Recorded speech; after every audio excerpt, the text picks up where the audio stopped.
Hey, welcome and thanks for tuning in. I've got a survey up at remarkableresults.biz/survey. It's very short, and I welcome your input. In the survey responses, you say that you like the podcast, and one reply said how much they like the different opinions on the same topic. That means you're always looking for a fresh perspective, and that's why you come here.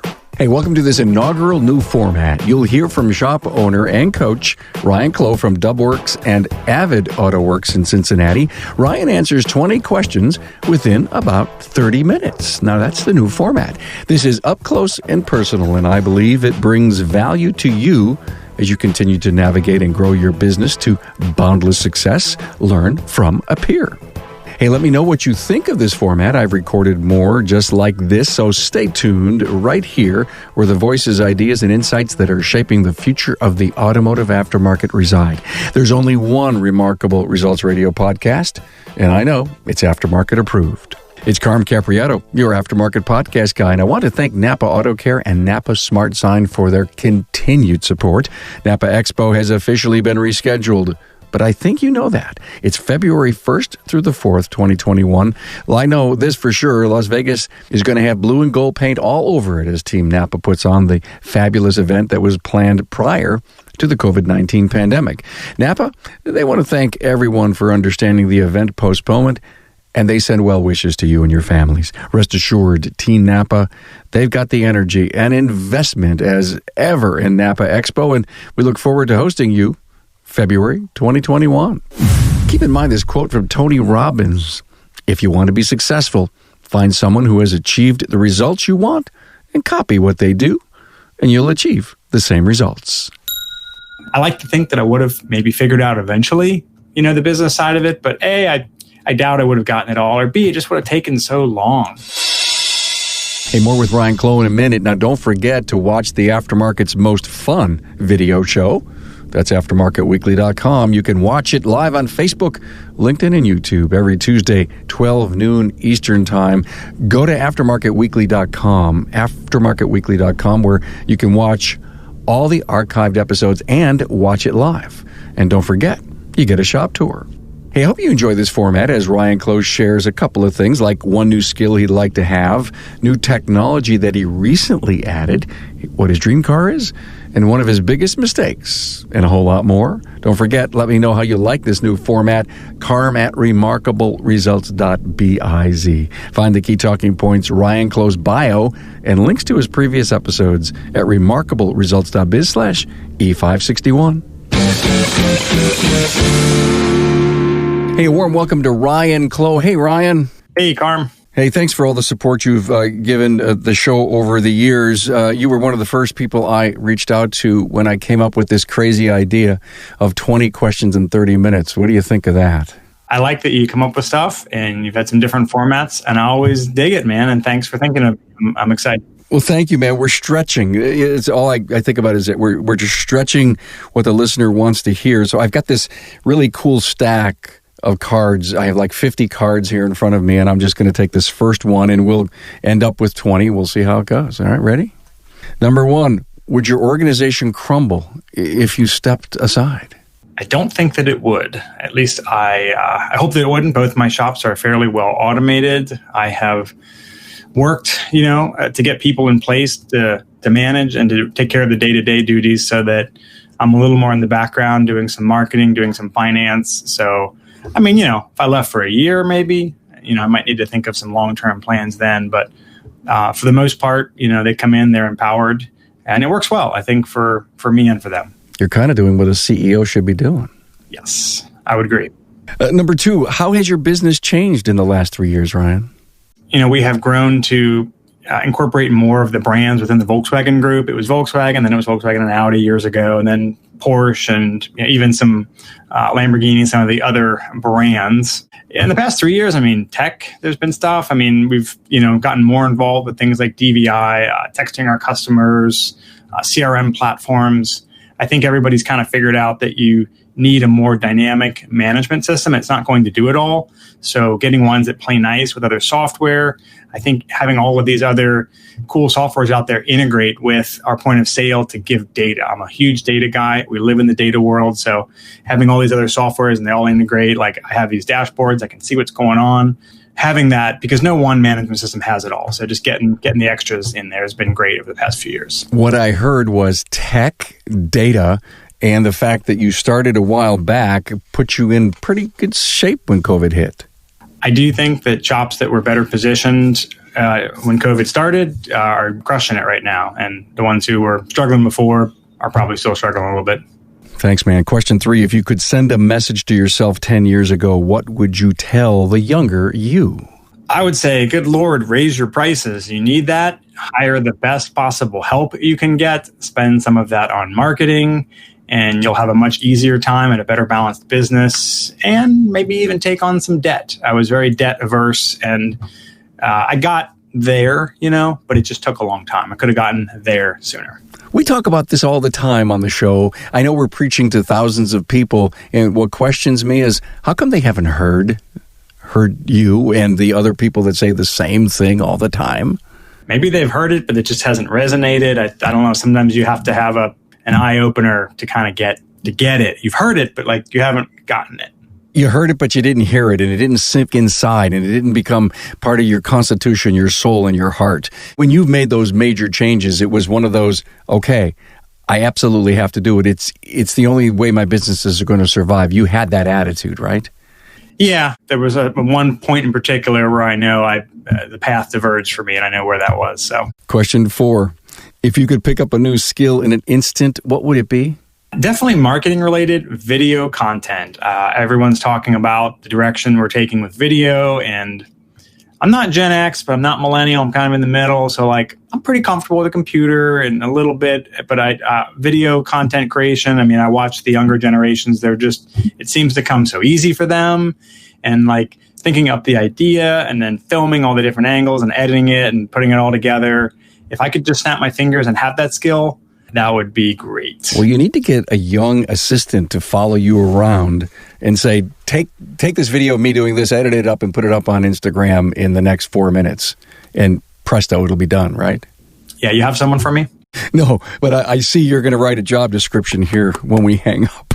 No, actually, I think that there is maybe a need if there was a person in each city that could come and spend a couple hours at a shop on a weekly basis and go to different businesses and be your video marketing, here, I'm here to get ideas and help you guys, because it doesn't come easy. I think, we have to wear a lot of different hats. So I think that would be a cool job. I totally agree. It's a hell of a concept or an idea, and I have the same problem. I know that I need to do more video, which is why we're recording this in video, but that's not like me being in front of the camera and doing and saying things. When I grow up, I want to be like Greg Buckley. That's what I want to be. Question 5, recently fired a customer. And if you did, what was the reason?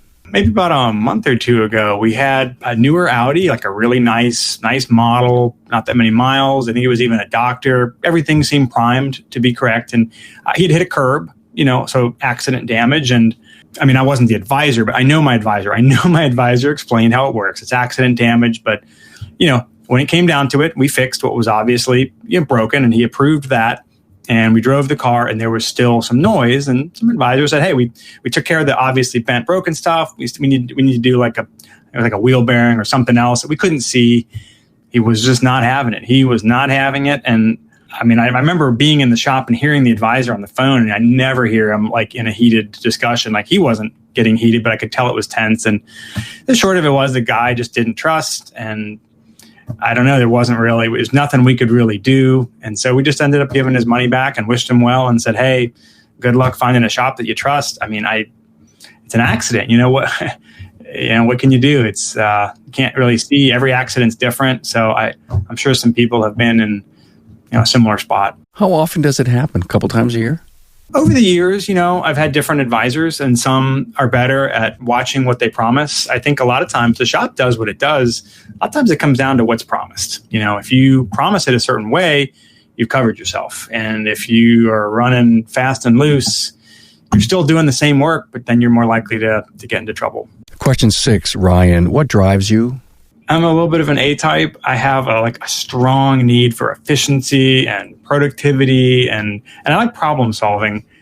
I know at some point in my life, well, I think I reflected on this, and I went to a Montessori school at a young age, and longer story, but I think that style of learning, it kind of lets you work at your own pace, and I think that I kind of give that credit for making me the way that I am, for better or for worse. Well, you're sought out after in the industry. I mean, if anyone wants to have anyone speak about processes and systems, the first name on the list is Ryan Clough. I'm not surprised. That's what drives you to be a problem solver. And if tab A doesn't go into slot B, you want to know why. Yeah, I mean, you got to be flexible. You can't be too rigid. I hope I don't come across as rigid. But yeah, there's definitely a time and a place to be organized. And when your business grows, all that instinctual based, like gut based stuff, I mean, I still trust my gut and stuff. But man, the bigger you get, the more you have to process it, or it gets out of hand quick. Next question. Any secrets to time suck? How do we rein it in? My number one solution to that, and it actually comes up frequently in discussions and stuff like this. I had a need, and I started out trying to be organized because we just said I'm type A, right? So I had a to-do list, and whenever my to-do list was 10 years ago, and I wrote it on a piece of paper and crossed it out like everyone does. And then I moved to a Word document. And as my business grew, my to-do list got longer and longer, as did my Word document. And eventually, my list wasn't even on 1 page. It was on 2 pages, and then 3. And it became demoralizing. Have you ever had a list that's so long that you're just like, I don't know what to do, right? Okay. And then obviously another point of being organized is when you use a calendar. Calendars are great. You remember, hey, I'm supposed to call this person back or do this or that. And I realized that I needed to break my to-do list up by day. And I wanted this combination of a to-do list and a calendar. And it just, at least digitally, it doesn't really exist because I have enough tasks that my day, it's never going to go exactly how I planned. It's kind of like dispatch, and I have all these different things. And so I really just came up with a Google Doc that had a spreadsheet in the doc that looks like a calendar, and I can just quickly cut and paste. So my long to-do list now gets broken up into days, and I'm usually 3 to 4 weeks out, and I've taken my list and I've planned everything out, and when it doesn't happen, you just quickly move, and I can hyperlink to email or website, and I have all my appointments on there. And the short of it is I plan my day out. At least I try. You have to at least make an attempt. So that at the end of the day, I look at my next day, I plan it out. I wake up with a little more sense of purpose. And when my day goes sideways, as it does, I just stop and I reassess and I reprioritize and I bump some things out. And that's been the best solution that I have. We start out with a semi-semblance of discipline in the morning and then accept that things are going to go wrong. But at least you have a base to go back to. You know what the commitments were, and you could move things around. I totally get that. I'm using Microsoft To-Do list. And what's really cool is to be able to check the box and have it go away when I got it done. And the other really cool thing about it is you can set a date, and you can also take that little card and move it around, and you can change your priorities on the fly. Sounds like a similar thing. In fact, it's been the longest thing that I've ever actually used in trying to keep my world organized. Hey, it's Carm here with news about the new Napa Smart Sign, previously known as the digital menu board. I like to think of it like a silent salesman on a TV near your service desk. It's an easy way for you to increase customer awareness of your current promotions and educate them about needed repairs and service. In other words, having a Napa Smart Sign will supercharge your sales. Napa Auto Care tests have shown 1 out of 5 consumers ask for a repair or service they've seen on the board. And targeted promotions resulted in double-digit increases. One Auto Care shop owner said, "I've received amazing feedback. Customers are actually asking for additional services they see on the screen." Now that's what I call getting results. You choose the content for your Napa Smart Sign from a library of auto care services and repair topics. The Smart Sign comes with preloaded content. Just about anything you can think of is available, from alternators and alignment to wiper blades and wheel bearings. There are over 150 topics to choose from. Templates can be customized with your location branding for a professional look. Some of the options include customer reviews from Kukui, DemandForce, or MechanicNet, live news, and even the weather. Whatever content you choose, it's preloaded for you. Just as important, it's easy to change your services, prices, and video content anytime you'd like. Plus, the latest Napa national promotions are downloaded to you automatically. Of course, having a Napa Smart Sign gives your auto care center a professional, state-of-the-art look and feel that tells customers, I'm on top of my game. Now that builds trust, which means recommendations are accepted more readily and customers spend more.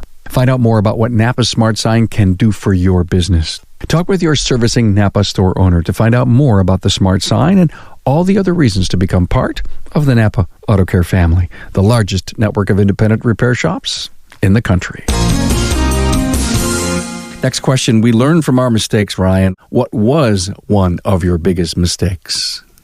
This is one of my interview questions. It was a technician. I said, what's one of the biggest mistakes? I'm looking for like a mistake you made on a car, but I didn't specify. He's just thinking, what's the biggest mistake?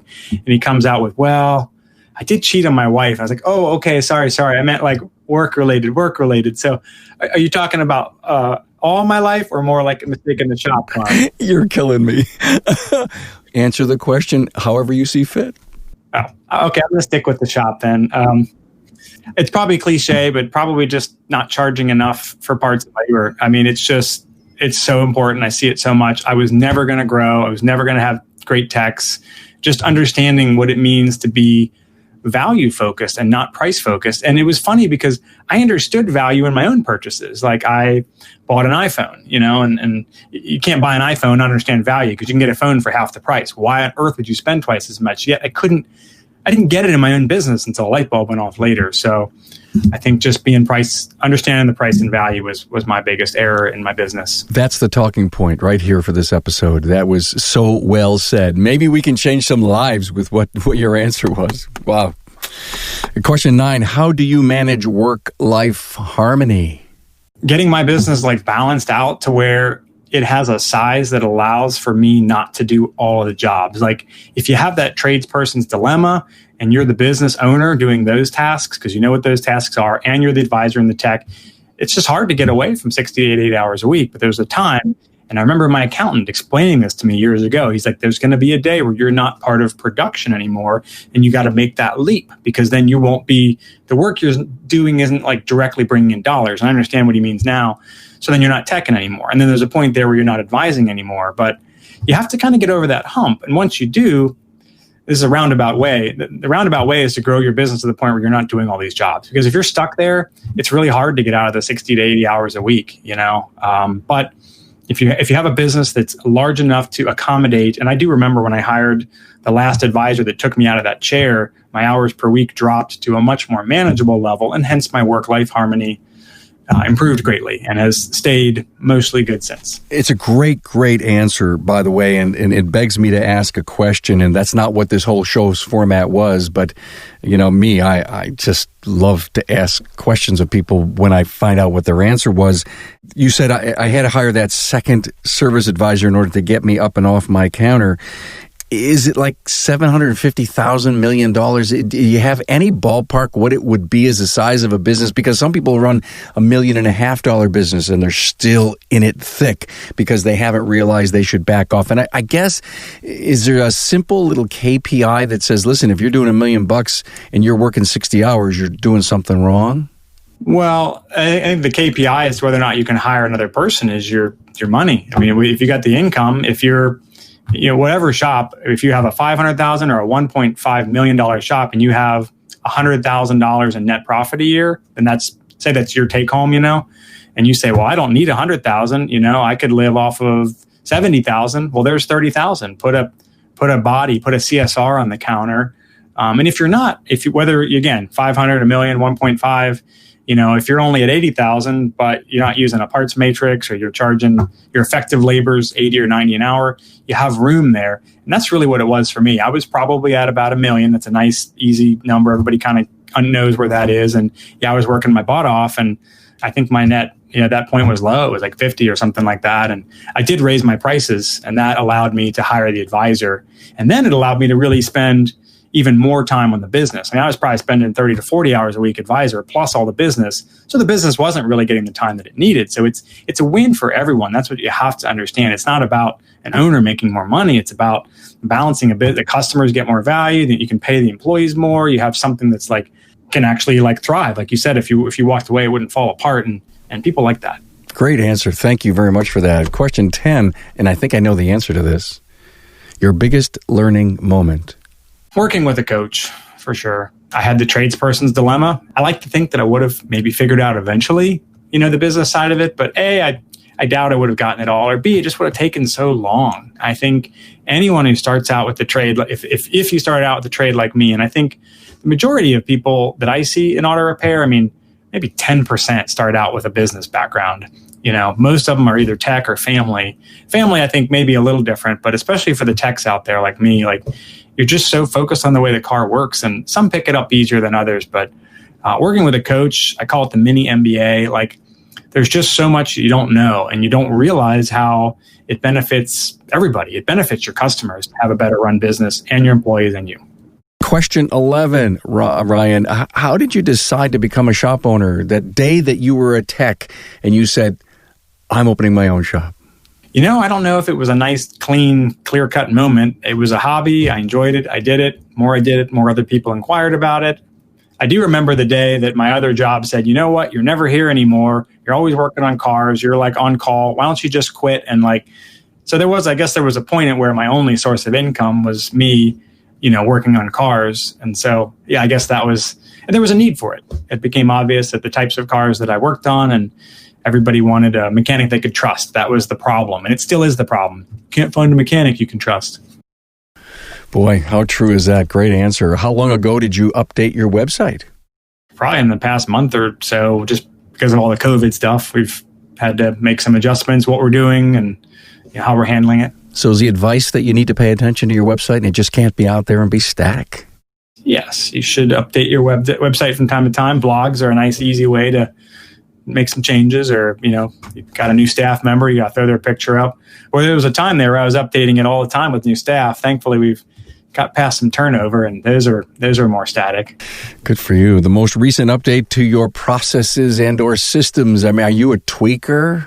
Yes. Your business is like a tire, and if you got a gash in it, you got to fix that first. And then there's a nail in it that only leaks out, once a week, and you fix that. And then there's a valve stem that'll leak out, every long, you know what I'm saying? So we're down to the point where it's small tweaks. And I do remember the good one a couple weeks ago. We're dealing with a little extra volume, like I think some shops are right now, and trying to keep our technicians motivated because these guys are performance pay, and it's a game, and it's tough, and you got to be smart and strong, and you're working the book times and all that. And, we're just wanting them to feel as motivated as they can get. And, sometimes some of them are a little off here and there. We're asking questions, and we're at a meeting, and it comes up that emergency drop-offs are stressful. It was a simple thing. Our point of sale system has a little exclamation point that's red, and it was just stress-inducing. The promise time might have been tomorrow, might have been a week, but the technicians got their day, and they just happened to see one or, God forbid, two of these exclamation points. Then all of a sudden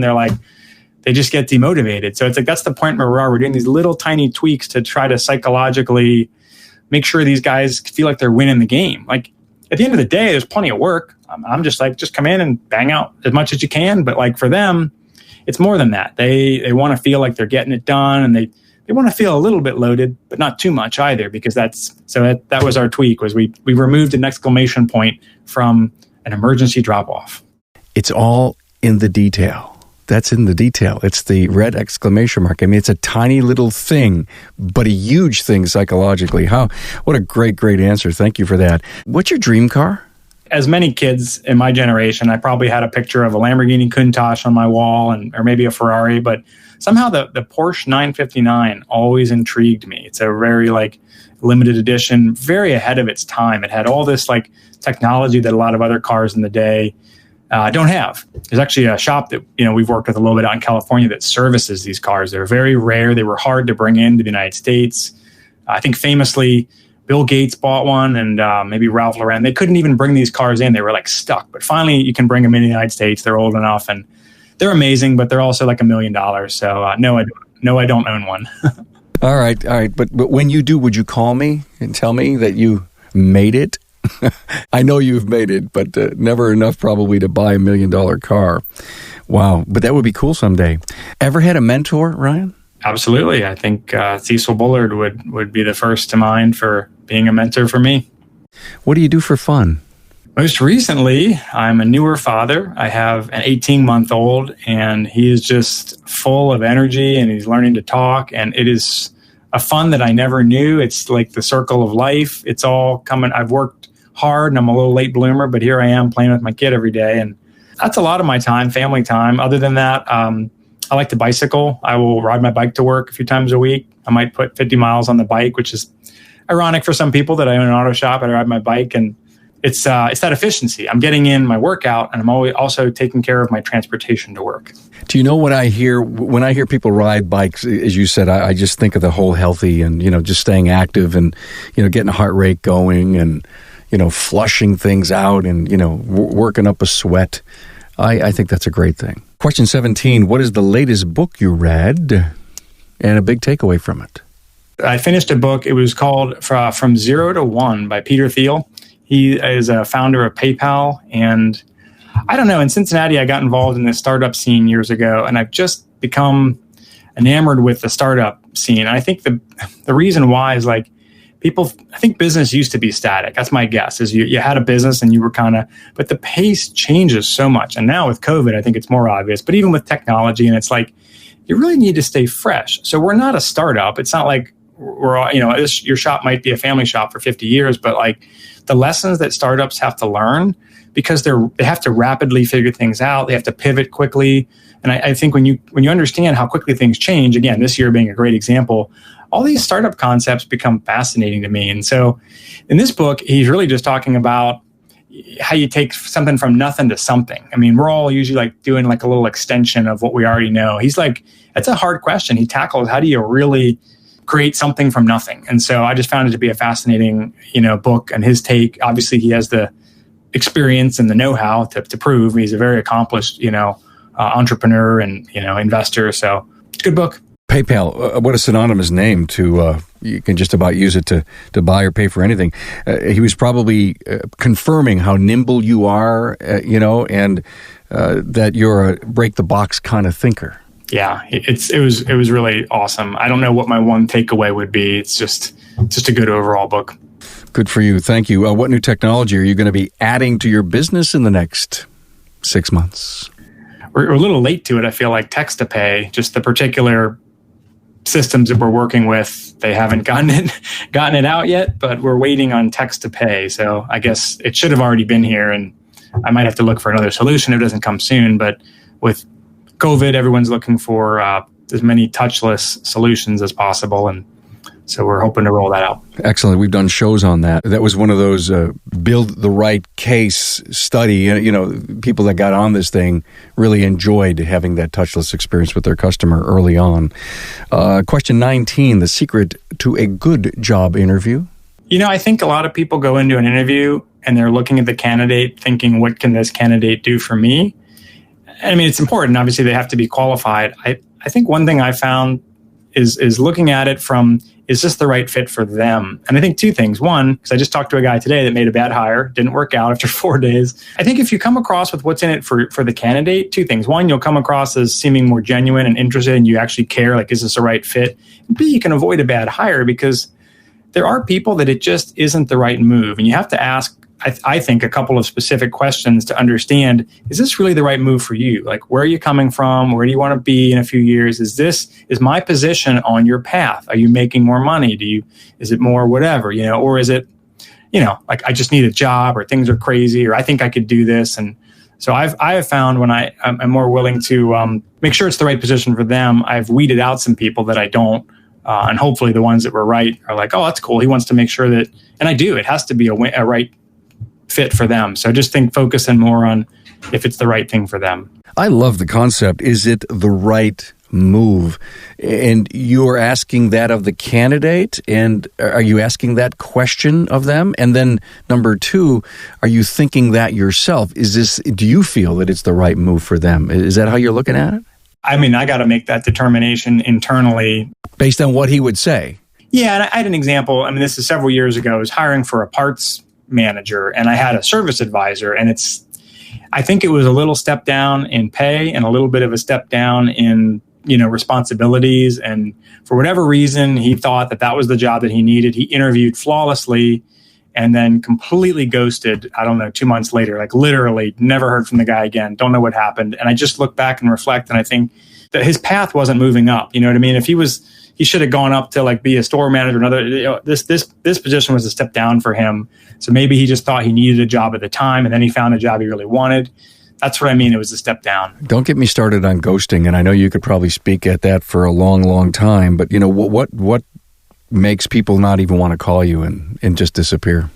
Well, obviously, I felt like I really missed something because, I interviewed this guy, and he interviewed well, and I don't have the answer to that, but obviously I misjudged him.